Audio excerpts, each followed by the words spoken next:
As Mumbai battles a surge in a number of COVID-19 cases, the BMC is set to implement the Dharavi model in the 6 northern suburbs where cases have been on the rise. A massive population of 25 lakh will be screened in the coming week, the agency said, adding that rapid testing kits will also be used from Saturday to test the high-risk persons. Borivali, Kandivali, Dahisar, Malad, Andheri East and Andheri West will be the targets of this exercise. The steps for elaborate screening include door-to-door screening of at least 10,000 houses per ward. Each community health volunteer will screen 100 houses equipped with a pulse oximeter and thermal scanner. Oxygen concentrators will also be moved to these wards to stabilize patients whose oxygen level has also dipped. Apart from door-to-door screening, 50 mobile vans will be used. NGOs have also been roped in for aid in containment zones. Each ward will have 3 mobile fever clinics apart from 1 stationary fever clinic. There will be 7 to 8 dispensaries per ward to screen patients. In 2 days, rapid testing kits will also be used in hotspots, quarantine centers and containment zones. Amid spike in coronavirus cases across the country, the Indian Institute of Technology Bombay has become the first major institute to scrap all face-to-face lectures for the rest of the year so that there is no compromise on the safety and well-being of the students. In a Facebook post last night, IIT Bombay Director Professor Subhashish Chaudhary said that the decision was made after a long deliberation.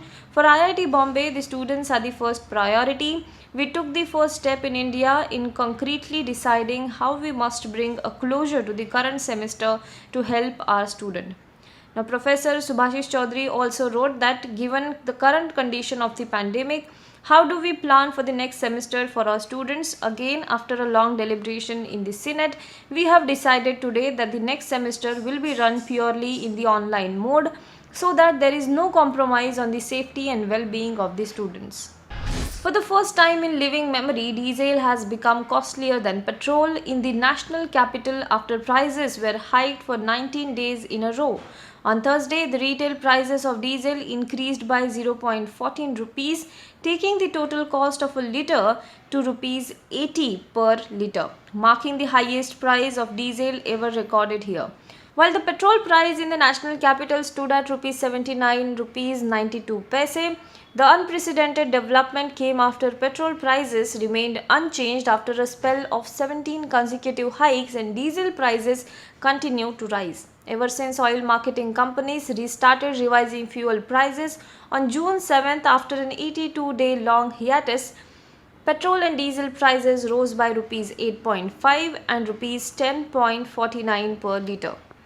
Home Minister Amit Shah today tweeted to honor those who fiercely opposed the emergency as India completed 45 years since former Prime Minister Indira Gandhi took the extreme freedom curtailing measures in June 1975. The emergency that lasted till March 1977 saw civil liberties being restricted and political dissent was suppressed. Alluding to the Gandhis, Amit Shah criticized one family for turning the entire nation into a prison overnight. He said, on this day 45 years ago, one family's greed for power led to the imposition of emergency. Overnight, the nation was turned into a prison. The press, courts, free speech, all were trampled over. Atrocities were committed on the poor and downtrodden. Pakistan took modest steps in 2019 to counter terror financing and restrain India-focused terrorist groups from conducting a large-scale attack following the Pulwama attack in February, but it remained a safe harbor for regionally focused terrorist groups, the US said on Wednesday. The suspension of US aid to Pakistan, which was announced by President Donald Trump in January 2018, remained in effect throughout 2019. Now be the first to know about the latest updates on our new news app. Go on your Android or iOS, search for HW News Network. Download our app, choose the language you prefer to get updates in, and be up to date with the latest news.